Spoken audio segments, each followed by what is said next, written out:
மூகம் கரோதி வாசாலம் பங்கும் லங்கயதே கிரிம் யத்கிருபா தமகம் வந்தே பரமானந்த மாதவம்.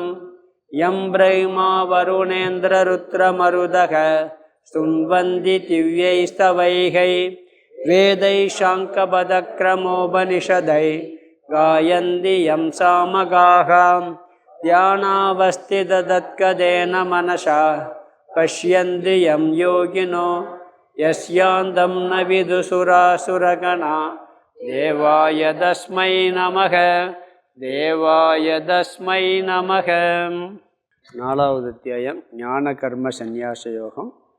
7வது ஸ்லோகம். யதா யதா ஹி தர்மஸ்ய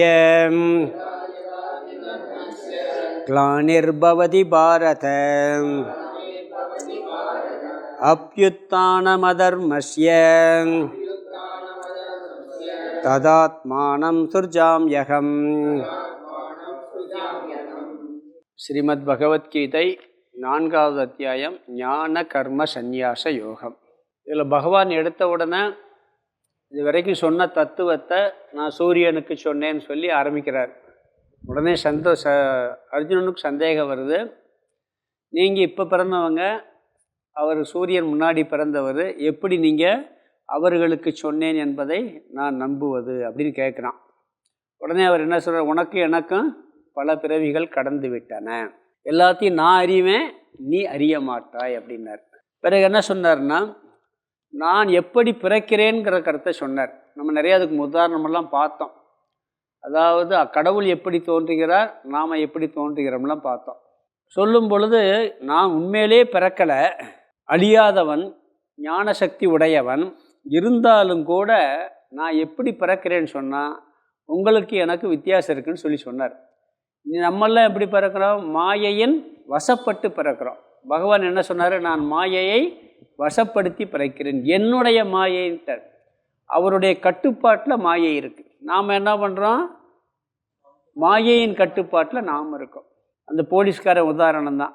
போலீஸ்காரனுடைய கட்டுப்பாட்டில் கைதி இருப்பான், ஆனால் மந்திரி கட்டுப்பாட்டில் போலீஸ்காரன் இருப்பான். மந்திரி கட்டுப்பாடுன்னு ஜனாதிபதி உதாரணம்லாம் சொன்னல. அது மாதிரி மாயையின் கட்டுப்பாட்டில் நாமெல்லாம் இருந்து உழல்றோம். பகவான் மாயையை தன் கட்டுப்பாட்டில் வச்சிருக்காரு. அந்த மாயா சக்தி என்பதும் அவருடைய சக்தி தான், அவருடைய கைவசத்தில் இருக்கக்கூடிய சக்தி. அதை வச்சு அந்த சிருஷ்டி எல்லாம் பண்ணுறாரு. அதை வச்சே அவர் என்ன பண்ணுறாரு, அவர் தன்னைத்தான் தோற்றுவித்து கொள்கின்றார் அப்படின்னு 6வது ஸ்லோகத்தில் பார்த்தோம். பிறகு 7, 8 ஒரு முக்கியமான ஸ்லோகம். ஏற்கனவே நம்ம டிவிலெலாம் நிறைய கேட்ட ஸ்லோகம். போன கிளாஸில் 7வது ஸ்லோகம் ஆரம்பித்து அந்த அர்த்தம் மட்டும் சொல்லணும். கடவுள் பிறப்புக்கும் நம்மளுடைய பிறப்புக்கும் உள்ள வித்தியாசம் என்னன்னா, நம்மெல்லாம் கர்ம வினையினால் பிறக்கிறோம். பகவான் அவருக்கு எந்த கர்ம வினையும் கிடையாது. ஒரு ஜீவன் பிறக்கிறதா இருந்தால் நம்ம பிராரப்த கர்மம் சொல்கிறோம். நம்மளுடைய சஞ்சித கர்மம் மொத்தமாக எவ்வளவோ அடங்கி இருக்குது, கூட்டமாக சேர்ந்துருக்கு. அதில் ஒரு போர்ஷன் எடுத்து அந்த சிச்சுவேஷன், அந்த சூழ்நிலைக்கு தகுந்த மாதிரி பகவான் என்ன பண்ணுவார், வெளிப்படுத்துவார். அப்போத்தான் நாம் பிறக்கிறோம். அவருக்கு, கடவுளுக்கு எந்த கர்ம வினையும் கிடையாது. அவருக்கு பாவமும் இல்லை, புண்ணியம் இல்லை. அவர் ஏன் பிறக்கணும்னு சொன்னால் எல்லாருடைய பாவ புண்ணியத்தை சரி செய்ய பிறப்பார். நம்மளுக்கு ரெண்டுமே உண்டு, வியஷ்டியும் உண்டு, சமஷ்டியும் உண்டு. இப்போ என்னுடைய பாவ புண்ணியம் இருக்கும், என்னை சார்ந்த அப்பா அம்மாவுடைய பாவ புண்ணியம் இருக்கும், என் கூட பிறந்தவங்களுடைய பாவ புண்ணியம் இருக்கும், என்னுடைய நண்பர்கள் பாவ புண்ணியம் இருக்கும். நான் யாரெல்லாம் ரிலேஷன்ஷிப் வச்சுருக்கணும், என்னால் அவங்களுக்கு சுகம் இருக்கலாம், கஷ்டம் இருக்கலாம். அவங்களால் எனக்கு சுகம் இருக்கலாம், எனக்கு கஷ்டம் இருக்கலாம். அதனால் இந்த சமஷ்டியும் வச்சுக்கிடுவார், என்னுடைய சொந்தத்தையும் வச்சுக்கிட்டு பகவான் நம்மளை பிறக்கிறார். கடவுளுக்கு சொந்த கர்மவனை எதுவுமே கிடையாது. அவருக்கு எல்லாம், ஒரு நாட்டில் அவதரிக்கிறார்னா அந்த நாட்டில் எல்லாருடைய துக்கம் ஜாஸ்தியாக இருக்குது, அந்த துக்கத்தை போக்கவே முடியலை, தர்மமெல்லாம் அழிஞ்சிக்கிட்டு இருக்குன்னு சொன்னால் அதுக்காக என்ன பண்ணுறாரு, எல்லாருடைய கர்ம வினையினுடைய அடிப்படையில் பிறக்கிறார். ராமாவதாரம் எப்படி பிறந்தார், ராவணன் கேட்ட வரத்தின் அடிப்படையில் பிறந்தார்.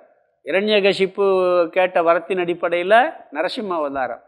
இப்படி ஒவ்வொருடைய வரத்தின் அடிப்படையில் பண்ணுறார். மகாபாரத காலத்தில் கிருஷ்ண பரமாத்மா எதுக்கு அவதரிச்சார்னா, அதிலே நிறைய அசுரர்களை அழிக்கிறார், அதில் நிறையா காரியம் பண்ணுறார். கடைசியில் சொல்கிறார், இந்த தர்மம் அழிந்து விட்டது, இதை புதுப்பிக்கிறதுக்காக வந்தேன்னு சொல்கிறார். இந்த பகவத்கீதையே பார்த்தீங்கன்னா இன்றைக்கி எவ்வளோ பாப்புலராக இருக்குது. காரணம் என்னென்னா வேத கருத்துக்கள் மங்கிருச்சு. அந்த அவதாரத்தினுடைய முழுமையான நோக்கமே என்னன்னு பார்த்தீங்கன்னா, கிருஷ்ண அவதாரத்தில் இதெல்லாம் பரம்பரையாக வந்தது நலிவடைந்து விட்டதுன்னு சொன்னாரா இல்லையா?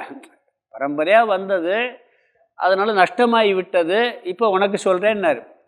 அது மாதிரி கீதையை பார்த்தீங்கன்னா அவருடைய அவதாரத்தினுடைய முழுமை பெறுவதே இந்த பகவத்கீதை தான். இந்த பகவத்கீதையினால் அந்த அவதாரம் முழுமை பெறுகிறது.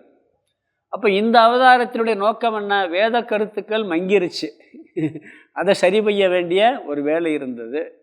அதே மாதிரி பூமியில் மக்கள் தொகையினுடைய கூட்டம் இப்போட கூட இருந்திருக்கு. நம்ம இப்போ தான் மக்கள் தொகைன்னு சொல்கிறோம். நான் கணக்கு போட்டு பார்த்தேன், அக்ஷரோணி படைகள் இருக்குது பார்த்தீங்களா, பார்த்தா அந்த 20 லட்சத்துக்கு மேலே போர் வீரர்கள் இருந்திருக்காங்க. 20 லட்சத்துக்கு மேலே ஏதோ ஒரு கணக்கு போட்டு பார்த்தா, ஒரு ஊருக்கு 10 பேர் வந்தால் கூட 200 கோடி மக்கள் தொகை வருது. ஒரு ஊருக்கு 10 பேர் மிலிட்ரிக்காரர் இருக்கான்னு கணக்கு பண்ணால், அது இப்போ ஒரு கணக்கு போட்டு பார்த்தா அவ்வளோ வருது. ஏன்னா அப்போ பாகிஸ்தான், பங்களாதேஷ், ஆப்கானிஸ்தான்லாம் இந்தியாவோட சேர்ந்து இருந்தது. இதெல்லாம் சேர்த்து கணக்கு பண்ணி இன்றைக்கி இருக்க ஜனத்தொகை கரெக்டாக அதோட கூடவே இருந்திருக்கு. அப்படி தான் கணக்கு பண்ண வேண்டியதாக இருக்குது. அந்தளவுக்கு செழிப்பு இருந்திருக்கு, நாடு இருந்திருக்கு. பிறகு ஒரு நலிவு ஏற்பட்டு பிறகு திருப்பி வந்திருக்கு. அதனால் பகவானுடைய அவதாரம் சமஷ்டி கர்மத்தின் அடிப்படையில் வந்துச்சு அப்படின்னு நம்ம பார்த்தோம். பிறகு இங்கே என்ன சொன்னார் கடைசியில் 7வது ஸ்லோகத்தில் பார்க்கும் பொழுது, சரி பிறக்கிறார், எப்பொழுதெல்லாம் பகவான் அவதரிக்கிறார், எதற்காக அவதரிக்கிறார், இந்த 2 கருத்து 7, 8 இதில் தான். யதா யதாகி தர்மஸ்ய கிளானிர்பவதி பாரத அப்யுத்தானம் அதர்மஸ்ய ததாத்மானம் சுர்ஜாம்யகம். இதை பார்த்தோம். அதாவது எப்பொழுதெல்லாம் தர்மத்தினுடைய நாசமானது ஏற்படுகிறதோ, தர்மத்துக்கு ஒரு அழிவு ஏற்படுகிறதோ, அப்போ என்ன சொல்கிறாரு, அப்பொழுதெல்லாம். பிறகு இன்னொன்று சொன்னார், தர்மம் நாசம் அடைகிறது மட்டுமில்லை, அதர்மம் மேலோங்கும் பொழுதுட்டார். அப்யுத்தானம் அதர்மஸ்ய, அதர்மமானது மேலோங்குகிறதோ, ததாத்மானம், ததா அப்பொழுது, ஆத்மானம் என்னை, சிருஜாம் யகம் தோற்றுவித்து கொள்கின்றேன்னார். எப்பொழுதெல்லாம் தர்மமானது நாசமடைகிறதோ, அதர்மமானது மேலோங்குகிறதோ, அப்பொழுதெல்லாம் என்னை நான் தோற்றுவித்து கொள்கின்றேன் அப்படிங்கிற கருத்தை சொன்னார். எதன் மூலமாக? மாயையின் மூலமாக வெளிப்படுத்துகிறேன். சரி, அப்போ இன்னொரு கருத்து பார்த்தோம் போன கிளாஸில். இப்போ என்னாப்பில் என்ன தர்மமாக வாழுது, இப்போ ஏன் கடவுள் வரல அப்படின்னு நம்ம நினைக்கலாம். அதுக்கு தான் ஒரு கருத்து சொன்னோம். தர்மம் எவ்வளவு நாசம் அடைகிறது, அதர்மம் அதிகமாக இருக்கிறது நம்ம அளவுகள் வேறு, பகவான் அளவுகள் வேறு. அவர் அளவுகள் வச்சுருப்பார். இதுக்கு மேலே மனிதர்களால் இந்த தர்மத்தை சரி பண்ண முடியாது அப்படின்னு சொன்னால் அவர் வருவார். அதுக்கடையில் என்ன பண்ண, சின்ன சின்ன ஆட்களாக வருவாங்க. ஒரு நாட்டில் பார்த்தீங்கன்னா ரொம்ப மோசமாக இருக்குது, அதுக்கு ஒரு தலைவர் வருவார், அவரும் அவர்தான்னு சொல்லிக்கிறலாம், அதை சரி பண்ணுவார். பிறகு கொஞ்சம் மோசமாக போகும், பிறகு சரி பண்ணுவார். இப்படியே போய்கிட்டே இருக்கும். மொத்தத்துக்கு டோட்டலாக பண்ணும் பொழுது அவர் வருவார் அப்படின்னு பார்த்தோம். நம்ம எல்லா காலத்திலையுமே தர்மம் உண்டு. அன்னைக்கு சொன்னபோது சொன்னேன், நம்ம என்ன நினச்சிக்கிட்டு இருக்கோம், எல்லாருமே எல்லா காலத்துலையும் என்ன சொல்கிறாங்க, அந்த காலம் மாதிரி இந்த காலம் இல்லை, இது எல்லா காலத்துலேயும் சொல்லிக்கிட்டு இருக்காங்க. கூனியை விட மோசமாக இருக்க முடியுமா? ராமர் காலம் திரேதா யுகம்தான், எவ்வளோ மோசமாக இருந்தாப்புல. துரியோதனை எவ்வளோ மோசமாக நடந்துக்கிட்டான், சகுனி எவ்வளோ மோசமாக நடந்துக்கிட்டான். இந்த காலத்தில் இருக்கத்தானே செய்கிறாங்க. அது அந்த காலத்துலேயும் இருந்திருக்காங்க, இந்த காலத்துலேயும் இருக்க, எல்லா காலத்துலையும் இருப்பாங்க. ஆனால் அந்த அளவுகோல் பகவான் நிர்ணயம் பண்ணி எப்போ மக்களால் சரி பண்ண முடியலையோ அப்போ என்ன பண்ணுவார், அவரே வருவார். இல்லாட்டி இயற்கையின் மூலமாக கூட வருவார். நேரடியாக வர்ற அவதாரம் நான் குறிப்பிட்ட அவதாரம் சொன்னேன்ல. கொரோனா கூட ஒரு இயற்கை சீர்படுத்துறதுக்கு வந்தது தான். சுனாமி இயற்கை சீர்படுத்துறதுக்கு வந்தது தான். கொரோனா வரலன்னா பொல்யூஷன் கண்ட்ரோலே ஆயிருக்காது. சென்னையில் கூவத்தை சுத்தம் பண்ணுறதுக்கு எத்தனையோ முறை முயற்சி பண்ணாங்க, ஒன்றும் ஆகலை. அந்த ஒரு பெரிய வெள்ளம் வந்த பிறகு பார்த்தா அவ்வளோ பளிச்சுன்னு ஒரு ஆற்றுல தண்ணி எப்படி பளிங்கு மாதிரி போகும் அப்படி போச்சு, கரையெல்லாம் மணலாக கிடந்துச்சு. அப்போ நம்ம சரி பண்ண முடியாத சூழல் வரும் பொழுது பகவான் என்ன பண்ணுறாரு, அதை சரி பண்ணுவதற்காக அவர் பிறக்கின்றார். இன்னொன்று என்னன்னு சொன்னால், கடவுள் அவதரிக்கிறதுக்கு காரணம் என்னன்னா, என்னை நான் தோற்றுவித்துக் கொள்கிறேன், தர்மம் நலிவடையும் நாசமடையும் போது அதர்மம் மேலோங்கும் போதுன்னார். இப்போ ராவணன் ரொம்ப கொடுமை செஞ்சு அதனால் அதை அவதரிச்சாரா, அதுவும் இருந்தது. இரண்யகசிப்பு செஞ்சு அவதரிச்சாரான்னு சொன்னால் இன்னொரு தத்துவம் அதில் அடங்கியிருக்கு. எப்படின்னா, எப்பொழுதுமே ஒரு தர்மம் என்னன்னா சரீரம் எடுத்து அழிஞ்சு போகணும். சரீரம் எடுத்தால் என்ன ஆகணும்? சரீரம் நாசம் அடையும். ஒரு மனுஷன் எந்த ஒரு சரீரம் எடுத்தாலும் சரி, அந்த சரீரத்துக்கு ஒரு அழிவு கட்டாயம். தர்மமாக அதர்மமா? இது தர்மம். ஆனால் சில பேர் என்ன, காயகல்பமெல்லாம் சாப்பிட்டு இன்னும் கொஞ்சம் உடலை வச்சுருக்கலாம்னு வச்சுருப்பாங்க. அதுவும் கூட ஒரு குறிப்பிட்ட லிமிட்டு தான் வச்சுருக்க முடியும், அதுக்கு மேலே வச்சுருக்க முடியாது. நெடுநாள் இருந்த பேரும் இன்னும் காய கல்பம் தேடி நெஞ்சு புண்ணாவர்னார் தாய்மானவர். அது மாதிரி ராவணன் சரீரம் எடுத்துட்டான். ஆனால் வர என்ன வாங்கியிருக்கான்? எனக்கு எந்த மனிதர்களை தவிர யார் மூலம் என் உடம்பு அழியக்கூடாதுன்னு வேண்டியிருக்கான். உடம்பு அழியாமல் இருக்கிறது அதர்மம் அது. அதே மாதிரி இரண்யகசிப்பு என்ன வர வாங்கினா, அவனுக்கு மனிதர்களாலையும் சாகக்கூடாது, மிருகத்தாலேயும் சாகக்கூடாது, பகல்லையும் சாகக்கூடாது, இரவுலையும் சாகக்கூடாதுன்ட்டான். அப்போ அவன் சரீரத்தை எப்படி அழிக்கிறது? அப்போ இந்த சரீரம் அழிய வேண்டியது ஒரு தர்மம் இருக்குது. அப்போ அந்த சரீரத்தை அழிக்கக்கூடாத அளவுக்கு வரம் வாங்கியிருந்தான்னா அதை அழிச்சு தான் ஆகணும் பகவான். அதுக்காக அவர் எடுத்து ஆகணும். அப்படி கூட நம்ம எடுத்துக்கிடலாம், உண்மைதானே? அப்போ அந்த தர்மத்தை காக்க, அதர்மத்தை அழிக்க நான் அவதாரம் எடுக்கிறேன் அப்படிங்கிறார். சில பேர் சொல்லலாம், சரீரம் இறந்து போகுதுன்னு சொன்னால் இப்போ ராமர் காட்சி கொடுக்குறாரு, கிருஷ்ணர் காட்சி கொடுக்குறாரு, அவங்க சரீரம் போயிடுச்சே அப்படின்னு சொன்னால் சரீரம் போயிடுச்சு.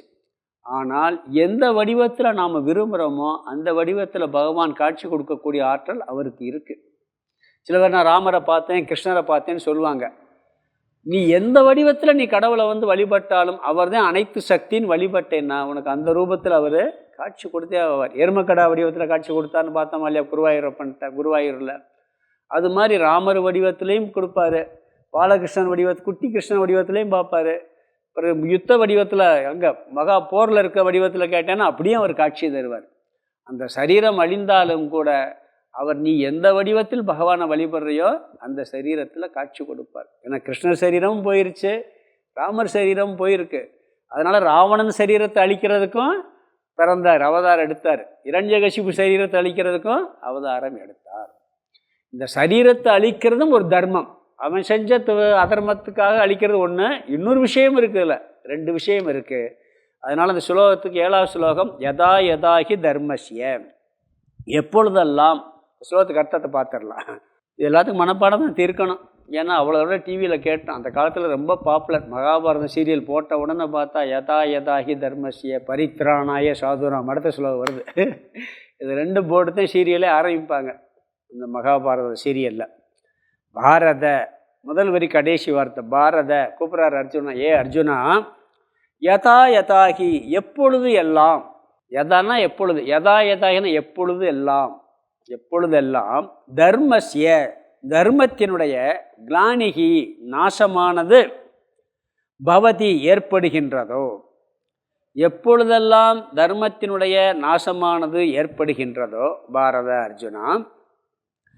பிறகு அப்யுத்தானம் அதர்மஸ்ய, அதர்மஸ்ய அதர்மமானது அப்யுத்தானம் மேலோங்குகின்றதோ, எப்பொழுதெல்லாம் தர்மத்தினுடைய நாசம் ஏற்படுகிறதோ அதர்மமானது மேலோங்குகிறதோ ததாகி.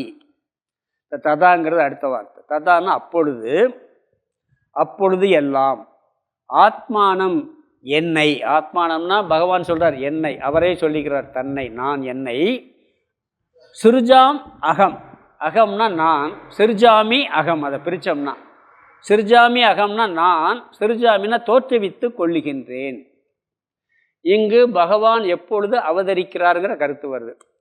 எப்போ அவதரிக்கிறார்? எப்பொழுதெல்லாம் தர்மம் சீர்குலைந்து அதர்மமானது மேலோங்குகிறதோ அப்பொழுதெல்லாம் என்னை நான் தோற்றுவித்து கொள்கிறேன். எப்பொழுதுன்னு சொல்லிட்டார். இன்னே எதற்காக இந்த தர்மத்தையும் அது தோற்றுவிச்சு இவர் என்ன செய்கிறார், இவர் தோற்றுவிச்ச பிறகு என்ன செய்கிறார், அதை எப்படி காப்பாற்றுறாருங்கிற கருத்து அடுத்த ஸ்லோகத்தில் வருது. படிக்கலாம். 8. பரித்ராணாய சாதூனாம் விநாசாய ச துஷ்கிருதாம் தர்ம சம்ஸ்தாபனார்த்தாய சம்பவாமி யுகே யுகே. பரித்ராணாய சாதூனாம் விநாசாய ச துஷ்கிருதாம் தர்ம சம்ஸ்தாபனார்த்தாய சம்பவாமி யுகே யுகே. எப்பொழுது அவதரிக்கிறார்னு போன சொல்ல சொன்னார். இங்கே அது எதற்காக அவதரிக்கிறார்? தர்மத்தை காக்க, அதர்மத்தை அழிக்க. அங்கே தர்மம் சீர்குலையும் பொழுது, அதர்மம் மேலோங்கும் பொழுது அவதரிக்கிறேன்னார். அவதரித்து என்ன செய்ய போகிறாரு? தர்மத்தை காக்க போகிறாரு, அதர்மத்தை அழிக்க போகிறாரு. அதை எப்படி செய்கிறாருங்கிற கருத்து வருது.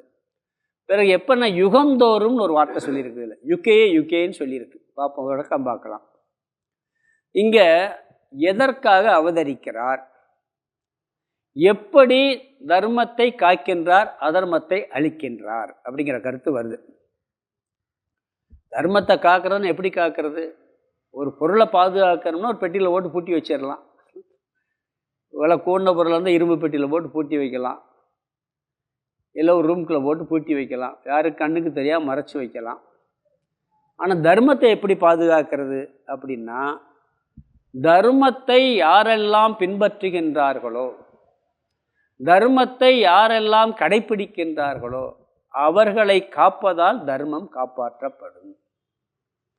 அதர்மத்தை யாரெல்லாம் பின்பற்றுகிறார்களோ, அதர்ம வழியில் யாரெல்லாம் நடக்கிறார்களோ அவர்களை அழித்தால் அதர்மமும் அழிந்துவிடும்.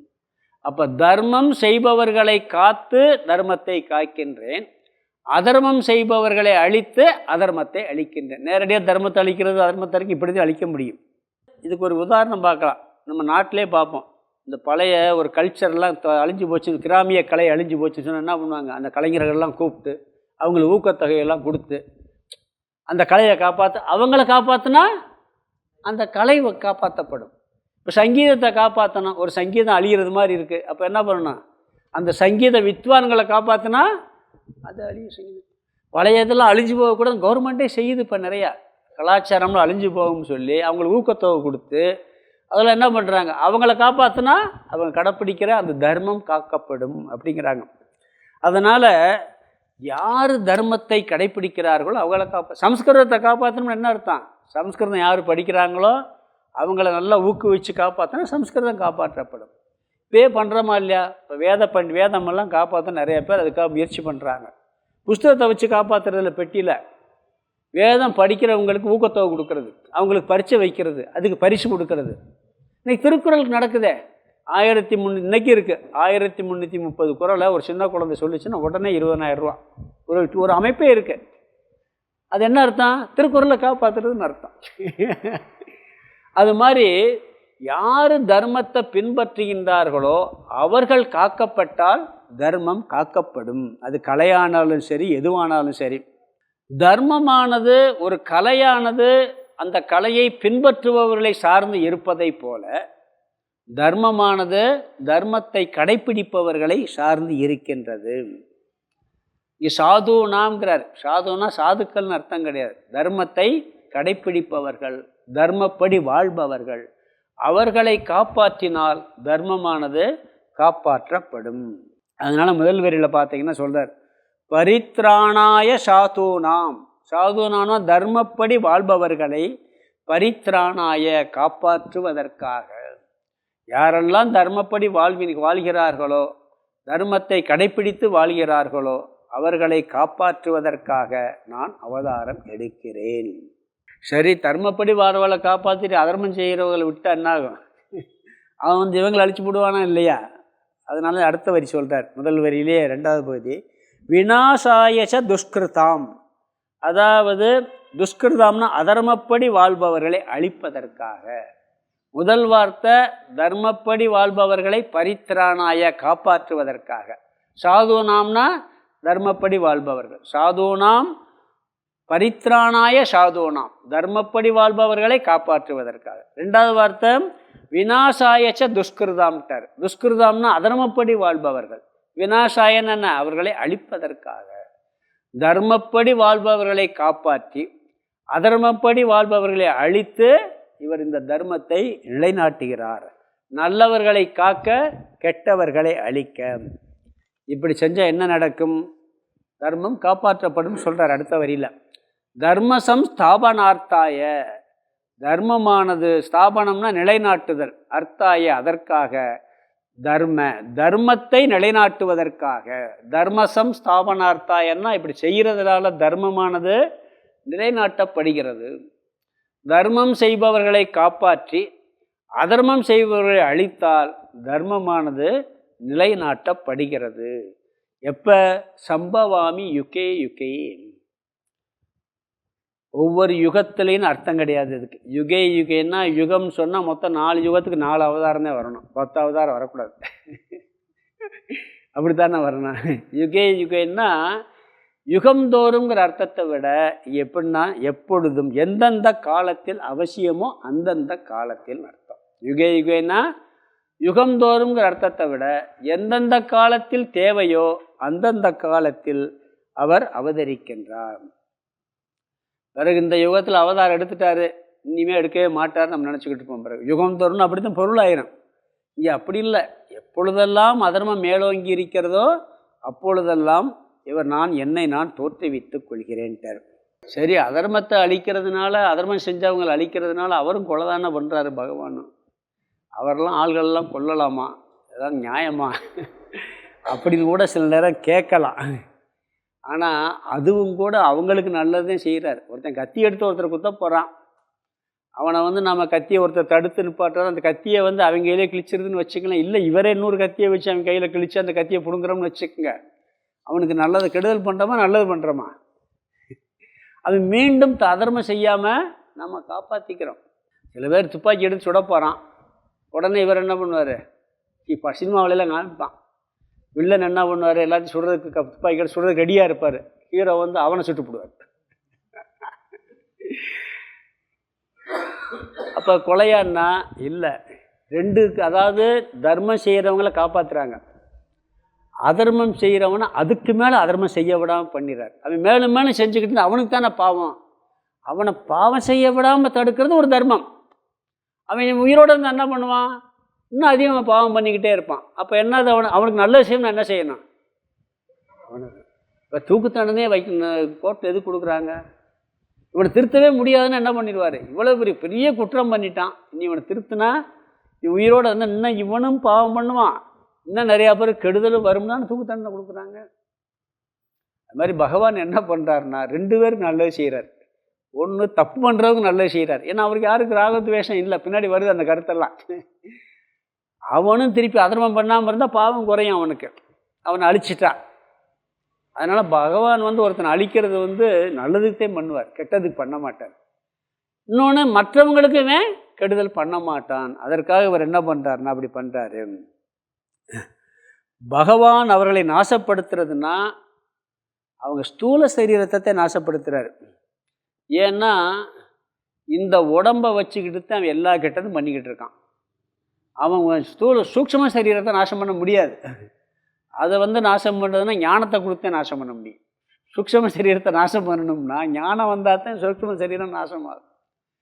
இந்த ஸ்தூல உடம்பை அழியணும்னா, ஏன்னா இந்த ஸ்தூல உடம்பை கருவியாக வச்சுக்கிட்டு இருக்கான். ஒருத்தன் அருவாள் எடுத்து வெட்ட போகிறான், முதல்ல அருவாளை பிடுங்கணும், இல்லை துப்பாக்கியை சுட்டு துப்பாக்கி எடுக்கணும். அப்போ தானே அவனுடைய தீமையை நிப்பாட்ட முடியும். இந்த சரீரத்தை வச்சு ஒருத்தன் தப்பு பண்ணால் அந்த சரீரத்தை முதல்ல பிடிங்கிடணும். எந்த சரீரத்தை கருவியாக வச்சு ஒருத்தன் அக்கிரமம் பண்ணுறானோ அந்த அக்கிரமம் பண்ணுற சரீரத்தை எடுத்துடணும். அதனால் என்ன பண்ணுறாரு அவர்?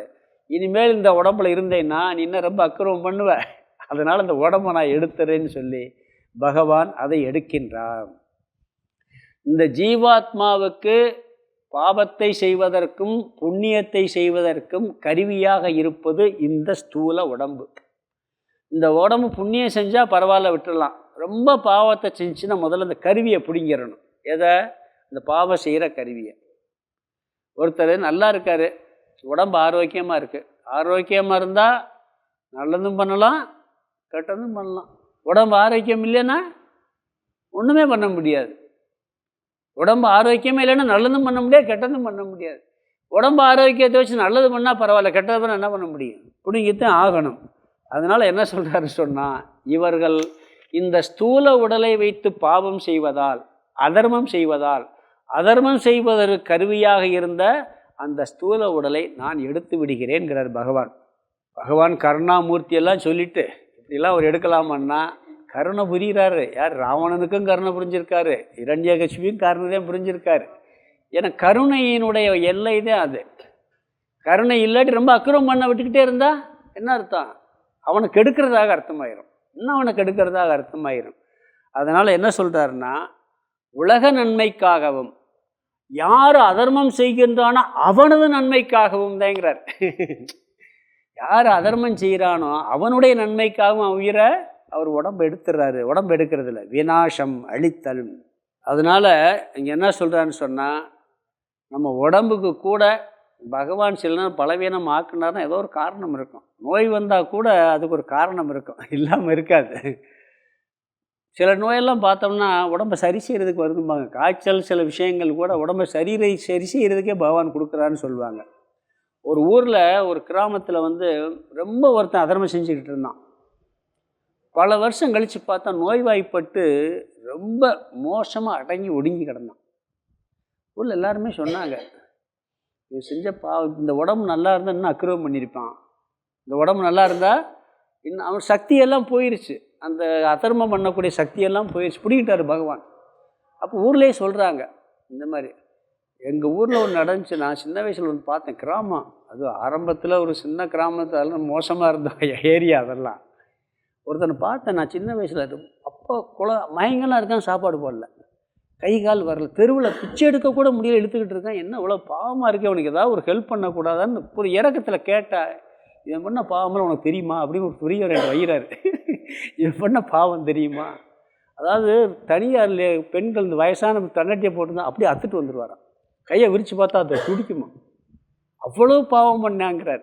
சக்தியெல்லாம் இழந்து ஒன்றுமே பண்ண விடாமல் ஆகிட்டார் பகவான். அதர்மே பண்ண விடாமல் ஆக்கிட்டார். அப்போ அதர்மம் செய்வதற்கு இந்த உடல் காரணமாக இருந்தால் அப்போ அவனுக்கு நல்லது பண்ணுறாரு. யாருக்கு? அதர்மம் செய்ய விடாமல் தடுத்துறாரா இல்லையா? அதையும் பண்ணிடுறாரு. பப்ளிக்கும் சமுதாயத்துக்கு அவர் நல்லா பண்ணுறாரு. அதனால் என்ன சொல்கிறாருன்னா, எல்லா விஷயமே பகவான் ஏதோ ஒரு கண்ணோட்டத்திலே பண்ணுவார். நம்மளுக்கு கூட ஒரு நேரத்தில் ஒரு நோய் வந்தால் ஏதோ ஒரு காரணம் இருக்கும். நல்லா ஆராய்ச்சி பண்ணி பார்த்தோம்னா ஏதோ ஒரு காரணம் இருக்கும். அந்த நம்ம அது பகவான் ஏதோ ஒரு காரணத்தில் கொடுத்துருக்காருன்னு மனசில் நினச்சோம்னா அதுக்காக துக்கப்பட மாட்டோம். சரி, என்ன காரணம் இதுக்காகத்தே இருக்குது. இதில் தேனியில் ஒரு அம்மா இந்த 60 நாள் கீதை கேம்ப் வச்சுருந்தார் சாமி. ஒன்றுமே இல்லை, அந்த காலில் வரும்போது தடிக்கி விழுந்து கீழே விழுந்துட்டாங்க, இறக்கலை, இறந்துட்டாங்க. கால் ஃப்ராக்சர் ஆயிடுச்சு. ஃப்ராக்சர் ஆனால் டாக்டர் 6 மாதம் நடக்கூடாதுட்டார். 6 மாதம் வீட்டில் இருக்குன்னு நடக்க விடான்ட்டார். அந்த அம்மா என்ன 6 மாதத்தில் உங்கள் கிளாஸ் எல்லாம் கேட்டு நோட்ஸ் எழுதி முடிச்சிட்டேன் சாமின்னாங்க. அந்த 6 மாதம் வீட்டில் இருக்கும்போது வேறு எங்கேயும் போக முடியாது, ஒன்றும் பண்ண முடியாது. அதனால் என்ன, சும்மா வீட்டில் உட்காந்துருக்கிறதுக்கு எல்லாம் கேட்டு கேட்டு கேட்டு எழுதி எல்லாத்தையும் முடிச்சிட்டேன் அப்படின்னு சொன்னாங்க. நான் இந்த ராமகிருஷ்ணனுடைய ஆரம்பத்தில் ரொம்ப பக்தியாக இருப்பேன். குரு மகாராஜ் தான் ஃபஸ்ட்டு படித்தேன், விவேகானந்தர் இதெல்லாம். வாழ்க்கை வரலாறு படித்தவொன்னு எனக்கு ரொம்ப ஆர்வமாக இருந்துச்சு. சின்ன வயசு 20-30 வயசு, பிஸ்னஸ்ஸு, குடும்பம் எல்லாம் இருக்குது, பரபரன்னு இருப்பேன். பொது சேவை வேறு. அந்த நேரத்தில் அந்த அமுதமொழிகளை அப்போ தான் வெளியிட்டாங்க. அதை வாங்கிட்டேன், இந்த புக்கெல்லாம் வாங்கிட்டேன். வாங்கின உடனே படிக்கணும்னு நினச்சேன், படிக்கவே முடியலை. பஸ்ஸில் போகும்போது கொஞ்ச நேரம் படிப்பேன், இன்ட்ரெஸ்ட்டாக இருக்குது, படிக்க முடியலை. சாண்டிஸ் வந்துடுச்சு. 15 நாள் வீட்டை விட்டு போகக்கூடாதுன்ட்டாங்க. 3 வாலியும் படித்து முடிச்சிட்டேன். அப்போ அந்த சாண்டிஸ் வந்தது எதுக்குன்னா, உட்காந்து படின்னு பகவான் கொடுத்துருக்காரு. நீ வெளியே போகாமல் வேறு எந்த வேலையும் செய்ய முடியாது. அப்படி ஏதாவது ஒரு பகவான் ஒரு காரணத்தில் பண்ணுவார் நினச்சாலே அதுக்காக நோயை நீக்கக்கூடாதுன்னு இல்லை, அதை இப்படி வந்துருச்சேன்னு வேதனைப்பட மாட்டோம். புரியுதுங்களா? ஏதாவது ஒரு காரணம் இருக்கும். அதனால் பகவான் என்ன சொல்கிறாருன்னு சொன்னால், எந்த ஒரு காரியத்தையும் அவர் பகவான் பார்த்துட்டே செய்கிறார். இந்த இடத்துல இவனுக்கு இது இருந்தால் இவன் அதர்மம் செய்ய மாட்டான், இவளை நல்லது செய்வான்னு பார்த்தேன் செய்கிறார். இங்கே அவதார நோக்கம் என்னன்னா, அதர்மம் செய்பவனுடைய அந்த சரீரத்தை அழிக்கின்றார். அதனால் அதர்மம் அழிகிறது, நல்ல தர்மமானது காக்கப்படுகிறது அப்படிங்கிறார். எனக்கு அடுத்து ஒரு கருத்துன்னா, அதாவது சில பேர் புலம்புவான், நான் எவ்வளவு நல்லது செஞ்சுக்கிட்டு இருக்கேன், எனக்கு போய் இப்படி பகவான் கஷ்டத்தை கொடுக்குறாரு. இது பொதுவாக எல்லோரும் நிறையா பேர் சொல்லுவாங்க. நான் இவ்வளவு சொல்கிறேன் செய்கிறேன், எனக்கு இப்படி கெட்டதெல்லாம் வந்துருக்கு கோவிச்சுக்கிடுவாங்க. அப்படிலாம் கிடையாது. பகவான் ஏதோ ஒரு நோக்கம் இருக்கும். இன்னொன்று வெளியே கஷ்டத்தை கொடுப்பார், உள்ளுக்குள்ளே நல்லதை கொடுத்துருப்பார். அப்படிலாம் இல்லாமல் இருக்கவே இருக்காது அப்படிங்கிறாங்க. பிறகு நல்லவர்களை காத்து கெட்டவர்களை அழிப்பதன் மூலமாக தர்மம் காப்பாற்றப்படுகிறது. இங்கே ஒருத்தர் விளக்கம் எழுதுகிறாரு, வர்ணாசிரம தர்மத்தை காப்பதற்காகன்னு சொல்கிறார். உடனே இங்கேயும் ஜாதியை கொண்டு வந்துட்டீங்களா அப்படின்னு ஒரு பருத்து வரும். ஆசிரமம்னா ஜாதி கிடையாது, வயசு. பொதுவாக இங்கே ஆசிரம தர்மத்தை எடுத்துக்கிடலாம். ஒரு விளக்கத்தை எழுதியிருக்கார் ஒருத்தர், அதை ஆசிரமம்னு சொன்னால் படிக்கிற வயசில் படிக்கணும், சம்பாதிக்கிற வயசில் சம்பாதிக்கணும், ஓய்வாக இருக்கிற இடத்துல ஓய்வாக இருக்கணும். சன்னியாசி தர்மத்தை காப்பாற்றணும். சன்னியாசம் வாங்கிட்டு எனக்கு ஒன்றும் சாப்பாட்டுக்கு வழி இல்லை, நான் சூடம்பத்தி விற்கிறேன்னு சொல்லி வியாபாரம் பண்ணால் எப்படி இருக்கும்? சன்னியாசாசிரம தர்மம் பணம் சம்பாதிக்கக்கூடாது, பணத்துக்காக எந்த காரியமும் செய்யக்கூடாது. புரியுதுங்க? பணம் அதுவாக அவங்க செலவுக்கு மக்கள் கொடுத்தா எடுத்துக்கிறதுமே ஒழிய சம்பாதிக்கிறது சன்னியாசி. நிறைய பேர் பாருங்கள், இது சூடம்பத்தி கடவுள் சம்மந்தப்பட்டது தானே, அதை விற்கலாம்ல. இதே எப்படி பிஸ்னஸே கூடாது. அதாவது சன்னியாச தர்மம். குழந்தை தர்மம்னா அவன் சம்பாதிக்கக்கூடாது, அவனுக்கு படிக்கிற வயசு. இன்றைக்கே சட்டம் இருக்கா இல்லையா? என்ன சட்டம் இருக்குது? குழந்தை தொழிலாளர் கூடானே சட்டம் இருக்குது. அப்போ இது ஆசிரம தர்மத்தை காப்பாற்றுறதுக்கு தான் சட்டம் போட்டிருக்காங்க. ஆசிரம தர்மம் பிரம்மச்சரியம், இல்லறம், வானப்பிரஸ்தம், சந்நியாசம். வானப்பிரஸ்தத்தில் ரொம்ப மூக்க நுழைக்கக்கூடாது, ஞாபகம் வச்சுக்கோங்க. வீட்டில் ஒரு ஆலோசனை மட்டும் சொல்லணும். ரொம்ப போய் நொய்யின்னு சொன்னீங்கன்னா கடுப்பாயிருவான். அவங்களுக்கு எந்த அளவுக்கு சொல்லணுமோ அந்த அளவுக்கு நம்ம யோசனை சொல்லணும். ஏன்னா அதிகமாக ஆன்மீக வாழ்க்கையில் ஈடுபடணும். வானப்பிரஸ்தத்தில் கேட்டால் சொல்லணும், சிலதை சொல்லக்கூடாதுன்னு அர்த்தம் இல்லை. அது எந்த அளவுன்னு பார்த்து கரெக்டாக இருக்கணும். சன்னியாசினா சன்னியாச தர்மத்தில் இருக்கணும். இது ஆசிரம தர்மம். இதெல்லாம் ஒரு காலத்தில் சீர்குலைந்து போய்விட்டது. இதெல்லாம் காப்பதற்காக பகவான் என்ன பண்ணுறாரு? நாட்டில் பசி பஞ்சம் பட்னி வந்தால் என்ன பண்ணுவான்? குழந்தை தொழிலாளர்கள் தான் அதிகமாவாங்க. அப்போ அந்த ஆசிரம தர்மம் போகுதா இல்லையா?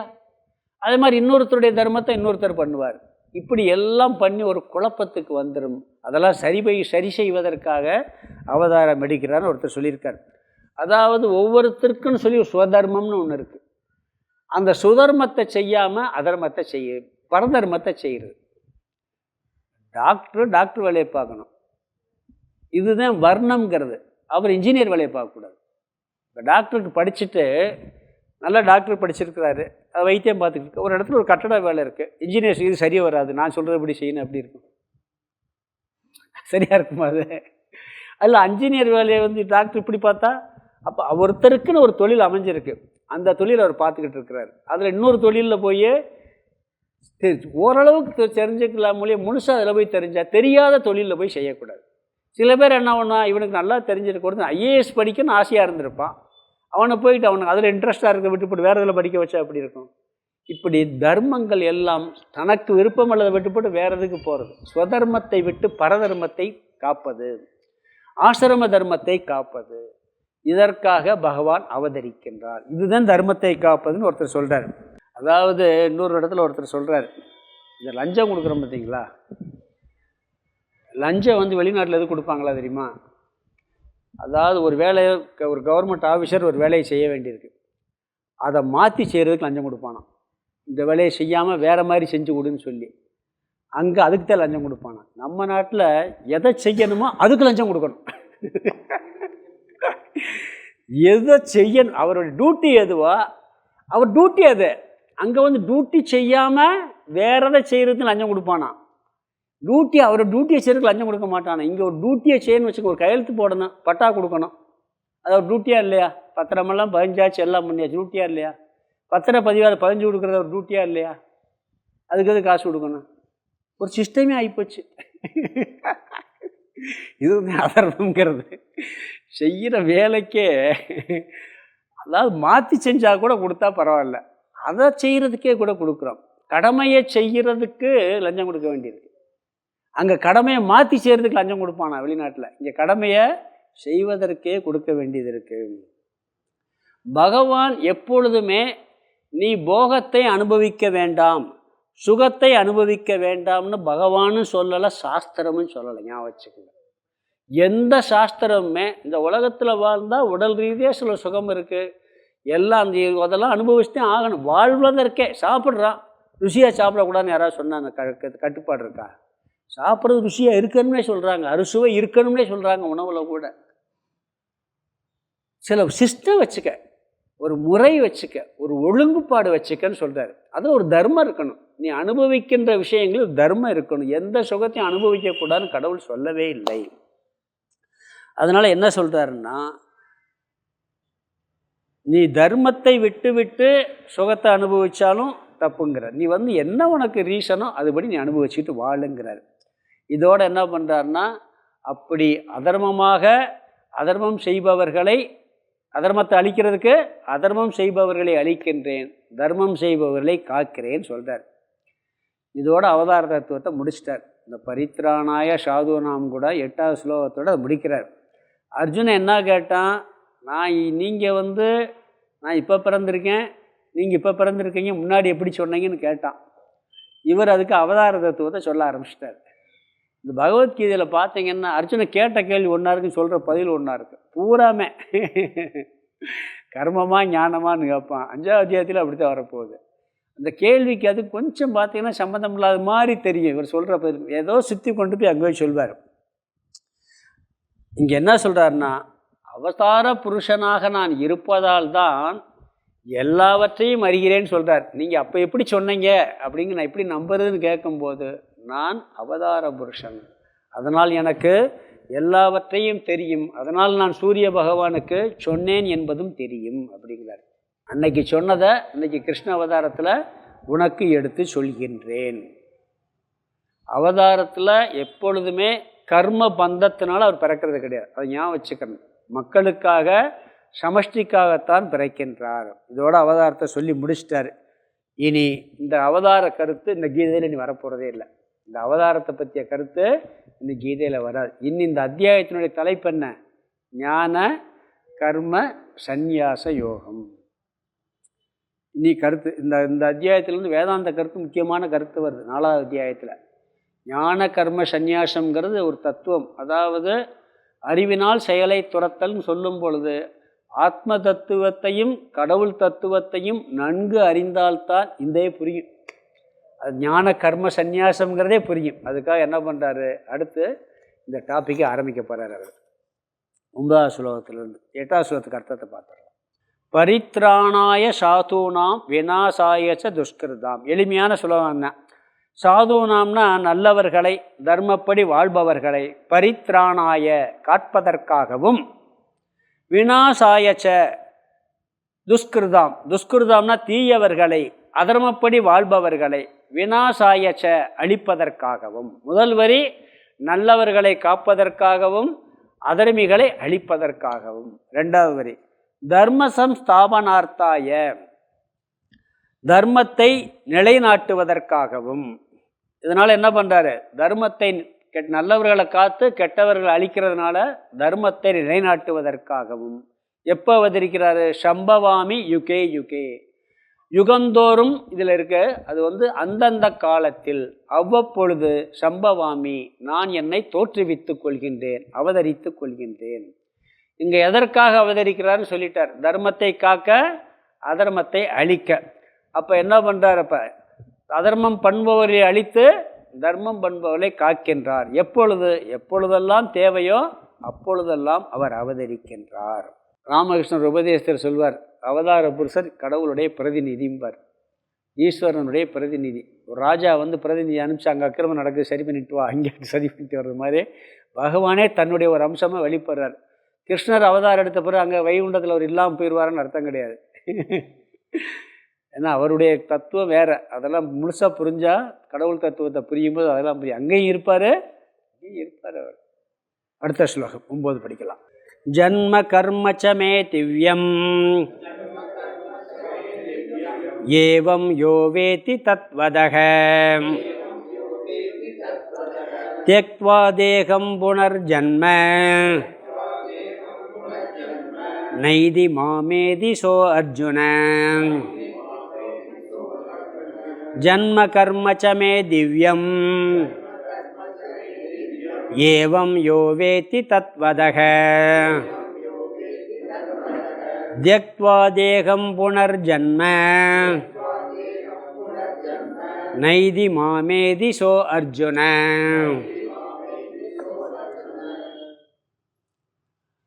இங்கே சொல்றார், அதாவது மோட்சம் என்ற பலன்தான் சாத்தியம்.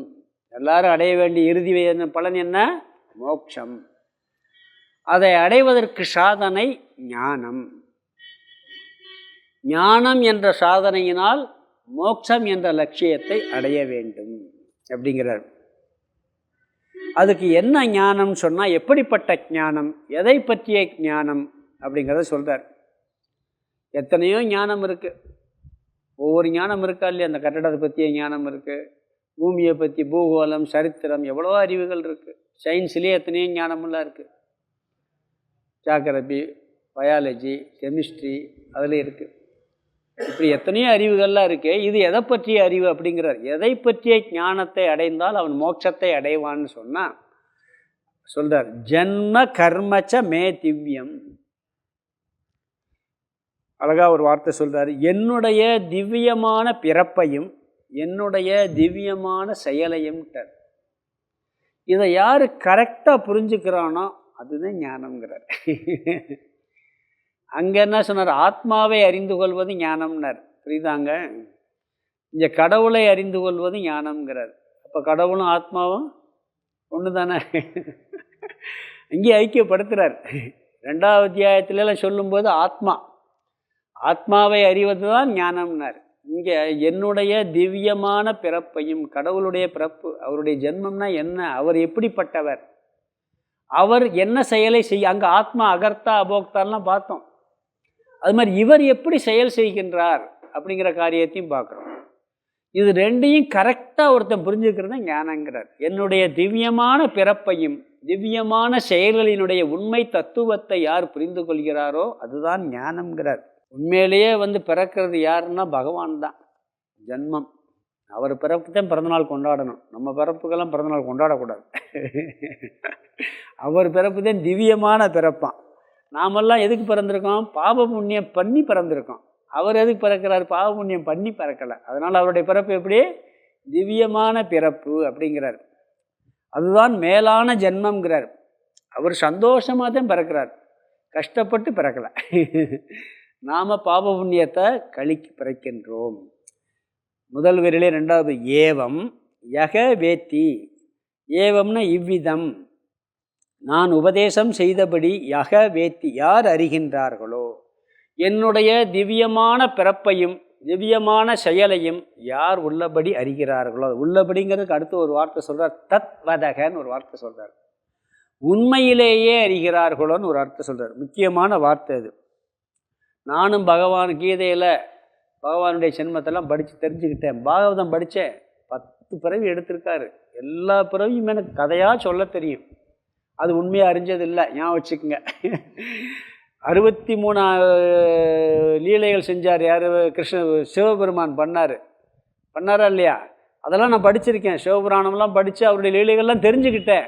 நான் அந்த ஞானம் எனக்கு இருக்குது அப்படின்னா அது தத்துவத்தாக கிடையாது, உண்மையான அறிவு கிடையாதுன்ட்டார். அதெல்லாம் கதை. தப்பு அதுக்காக கேட்கக்கூடாதா? நல்லா கேட்கலாம். சிவபெருமானுடைய சிவபுராணத்தை பூரா கேட்கலாம்.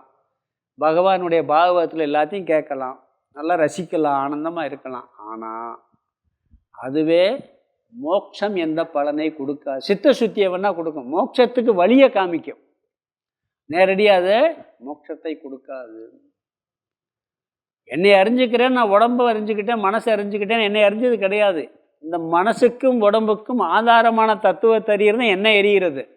அது மாதிரி பகவான் அறிகிறதுனா அந்த கிருஷ்ணனுடைய ரூபத்தை நான் பிறந்தார், இப்படி பண்ணார், என்ன அழிச்சார், இதெல்லாம் பண்ணினார்னு சொல்லி தெரிஞ்சுக்கிறது கிருஷ்ணர் தெரிஞ்சுக்கிறது இல்லை.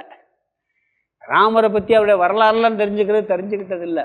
அவருடைய பிறப்பினுடைய உண்மையை, அவருடைய பிறப்பினுடைய ரகசியத்தை, அவர் எதற்காக செயல் செய்கின்றார், அவர் செய்தும் செய்யாதவராக இருக்கின்றார் பின்னாடி வரப்போகுது. அதை அறிவது தான் உண்மையை அறிவது. தத்வதக அப்படிங்கிறார். அதாவது அந்த ரகசியத்தை யார் அறிகிறார்களோ, உண்மையாகவே அறிகிறார்களோ, படிக்கிறது வேறு, புரிஞ்சுக்கிறது வேறு. படித்து மனப்பாடம் பண்ணி எல்லாம் சொல்லலாம், மனப்பாடம் பண்ணி ஒப்பிக்கிறது வேறு, அதுக்கு புரிஞ்சு சொல்கிறதுங்கிறது வேறு. நிறைய பேர் படித்து மனப்பாடம் பண்ணிடுவாங்க, ஆனால் சொல்லணுமே, அதுதான் பெரிய கஷ்டம். அர்த்தம் புரிஞ்சு சொல்கிறது ரொம்ப ரொம்ப கஷ்டம். அப்படி புரிந்து கொள்கிறார்களோ அப்படிங்கிறார். அதனால தான் சிவபுராணத்தில் எல்லாத்தையும் சொல்லிவிட்டு கடைசியில் என்ன சொல்கிறாரு, பொருள் உணர்ந்து சொல்லுவார்ன்ட்டார். செல்வர் சிவபுரத்தின் உள்ளார்ன்ட்டார். அவளையும் சொல்லி கடைசி வார்த்தையில் ஒரே படா போட்டார். பொருள் உணர்ந்து சொல்லுவார், செல்வர் சிவபுரத்தின் உள்ளார். எல்லாம் படி, ஆனால் பொருள் உணர்ந்து சொல்ல வேண்டும் அப்படிங்கிறத சொல்கிறார். அதனால் அப்படி உண்மையை அறிந்தவர்களுக்கு தத்பதகன்னு ஒரு வார்த்தையை சொல்கிறார், மோட்சம் கிடைக்கிறது.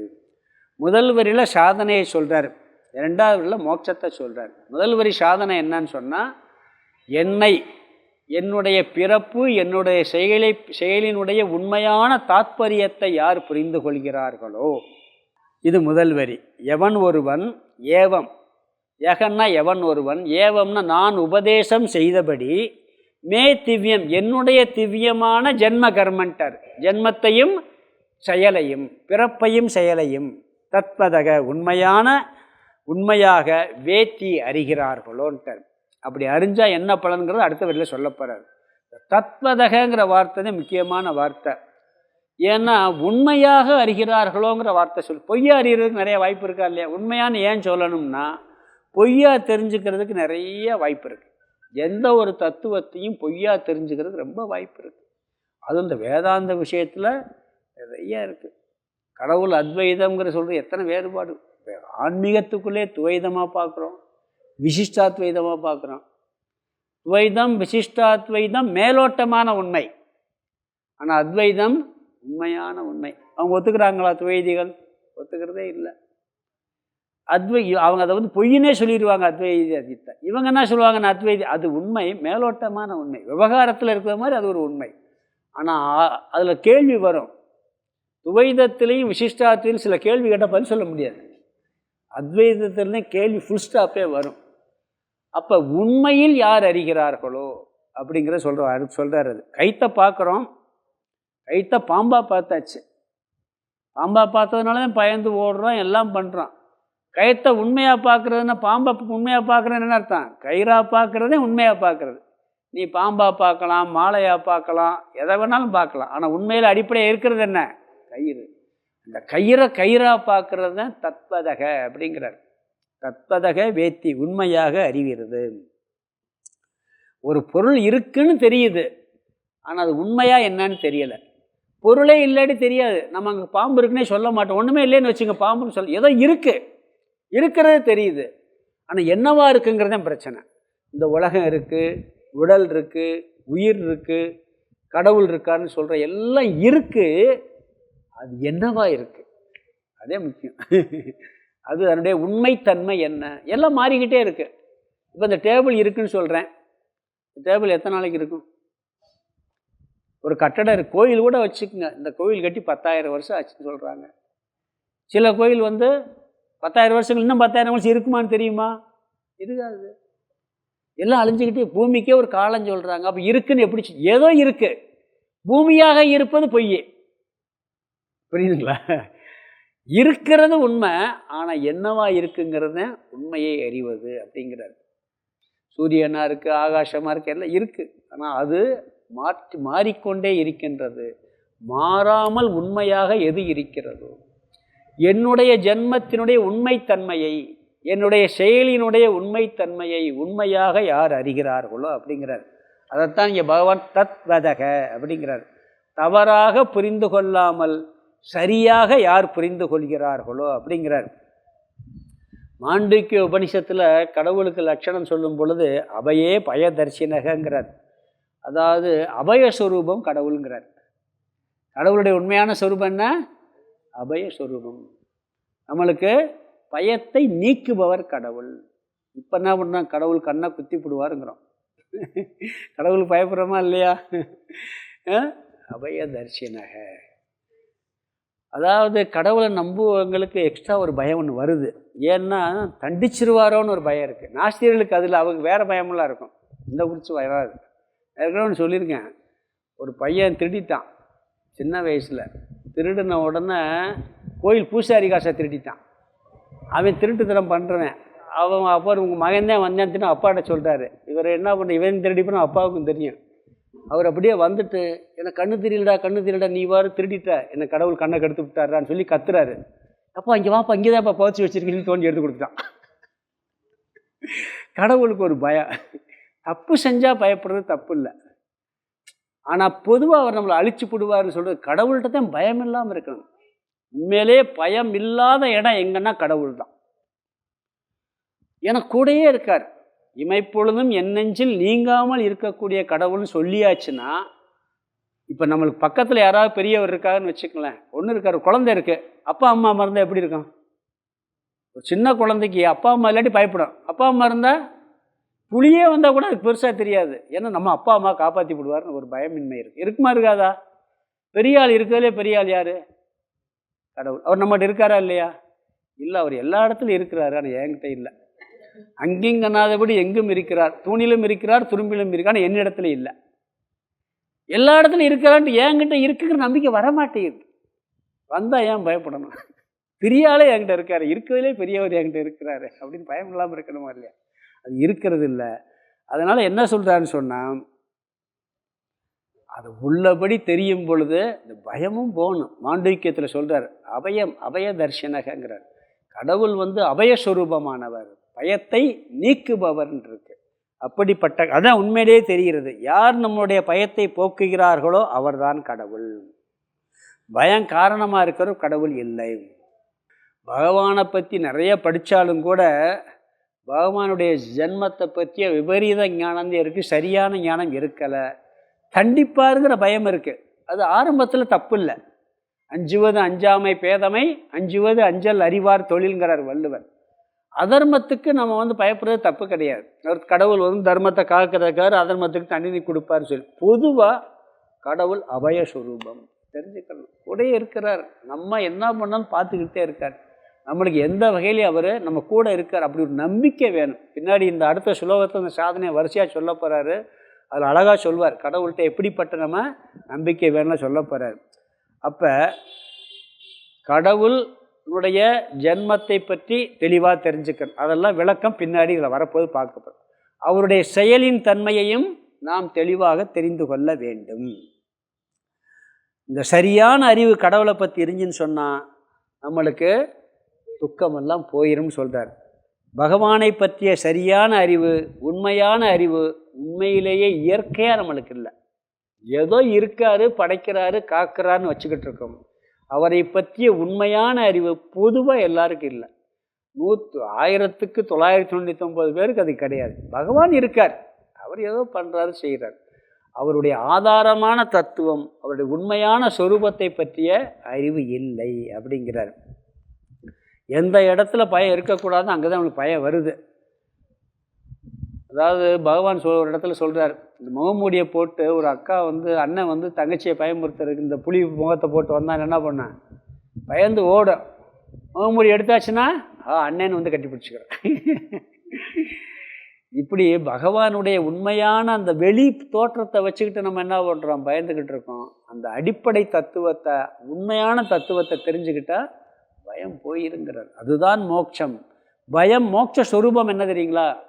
நாம் ஆனந்த ஸ்வரூபம்னு புரிஞ்சுக்கிறது மட்டும் இல்லை, பயமின்மையே மோட்ச ஸ்வரூபம். மோட்சத்தில் என்ன கிடைக்குதுன்னா, என்ன நடந்தாலும் எனக்கு பயம் கிடையாது, என்னமும் பண்ணிட்டு போ, இந்த உடம்பு அழிக்கிறியா அழிச்சிட்டு போ, எதுக்குமே பயம் வராது. அதுதான் மோட்ச ஸ்வரூபம்னு சொல்கிறாங்க. அதனால் அறியாமையை நீக்கி அந்த பகவானை பார்க்க வேண்டும் என்பதற்காக தத்வதக அப்படிங்கிற வார்த்தை உண்மையான முக்கியமான வார்த்தை. உண்மையாக புரிந்து கொள்ள வேண்டும், என்னை பற்றி உண்மையாக புரிந்து கொள்ள வேண்டும். பகவான் உண்மையில் எப்படித்தான் இருக்கிறார் அப்படின்னு புரிஞ்சுக்கிற வேண்டும். விதீயம் பயம் பவதின்னு இருக்கு. இருமையில் இருந்துதான் பயம் வருகிறதுன்னு ஒரு இடத்துல இருக்கு. எங்கேருந்து பயம் வருதான்? இருமையில் இருந்து. நம்ம என்ன செய்யணும், கூட ஒரு ஆள் இருந்தால்தான் பயம் போகுதுன்னு சொல்கிறோம். கூட ஒரு ஆள் இருந்தால்தான் பயம் போகுதுன்னு சொல்கிறோம். பகவானை பற்றி சொல்லும்போது இருமையற்றவன் இருக்கு. பயமே எங்கேருந்து வருதுன்னா கூட ஒன்று இருக்கிறதுனால தான் பயம் வருது. இப்போ நம்ம என்ன சொல்கிறோம்னா, இன்னொருத்தர் இருந்தால் தான் பயம் போகுதுன்னு சொல்கிறேன். ஏன் இன்னொருத்தர் தேவைப்படு, வெளியேருந்து வேற ஏதாவது நம்மளை தாக்குனா இவர் இருந்தால் நம்மளை காப்பாற்றுவார். வெளியே எதுவுமே இல்லைன்னா யாருமே தேவையில்லை. நான் மட்டும்தான் இருக்கிறேன்னு சொன்னால் எது நம்மளை தாக்க போகுது? அது அழகாக சொல்கிறார், விதியார் பயம் பவதி, இருமையிலிருந்து தான் பயம் வருகிறதுங்கிறார். அப்போ அத்வைதத்தில் பயம் இல்லை. நம்மளுக்கு அப்பாற்பட்டு ஒன்று இருந்தால் அதனால் சுகம் கிடைக்கும், துக்கமும் கிடைக்கும். நம்மளுக்கு அப்பாற்பட்டு ஒன்று இருந்தால் அதனால் சுகம் கிடைக்கும், அந்த சுகத்தை தொடர்ந்து வரும். அதனால் பகவானை நம்மளுக்கு அப்பாற்பட்டு புரிந்து கொண்டால் உண்மையாக புரிவது அல்ல, பகவானை நானாக புரிந்து கொள்வது தான் அப்படிங்கிறார். சொல்ல போகிறார், பகவானை நாம் ஆத்மாவாக புரிந்து கொள்வது. 13வது அத்தியாயத்தில் சேத்திரஜனை நானாக தெரிந்து கொள் அப்படின்லாம் வருது.